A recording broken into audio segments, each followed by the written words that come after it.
સહેલા નિયમો પેલાને લાગ્યા વંકચૂલ ચોરને. એ કહે છે જીવનની અંદર આ ચારે ચાર નિયમ હંમેશા હું પાડીશ, પ્રાણ જાય પર વચન ન જાય, એવો આ ચોરે નિયમો ધારણ કર્યા. અને આ નિયમોના કારણે સૌથી પહેલા તો કે દરેક પરીક્ષામાંથી પસાર થવું પડ્યું આપણે. કારણ કે જ્યારે તમે નિયમ લો ને એટલે ક્યારેક ને ક્યારેક તો કસોટી થાય. કારણ કે નિયમ વસ્તુ એવી છે, સારી વસ્તુ હંમેશા છે ને આપણને એમને નથી મળતી. સોનાને પણ આપણે કસોટી ઉપર પારખીને જોઈએ છે. અત્યારે લેબોરેટરીની અંદર ટેસ્ટ કરાવીએ છીએ, એને જબરદસ્ત તપવું પડે છે ત્યારે શુદ્ધ સોનું બને છે. હવે અહીંયા આગળ આજે વંકચૂલ ચોર છે, જંગલની અંદર ભટકતી આત્મા છે. આ તો એક વખત એને ભૂખ લાગી, જંગલમાં ખાવા લાયક કશું છે નહીં.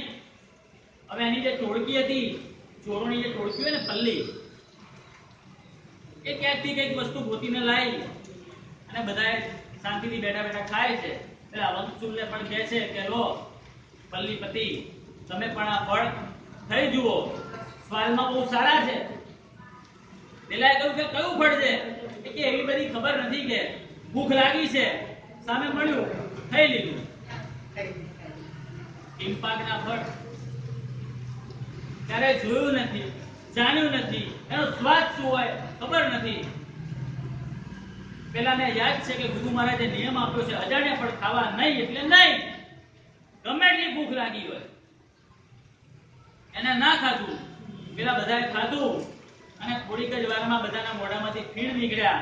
અને એ ફળ છે ને ઝેરીલું ફળ હશે, બધાના શરીરમાં ઝેર વ્યાપ્ત થઈ ગયું, બધા મરી ગયા.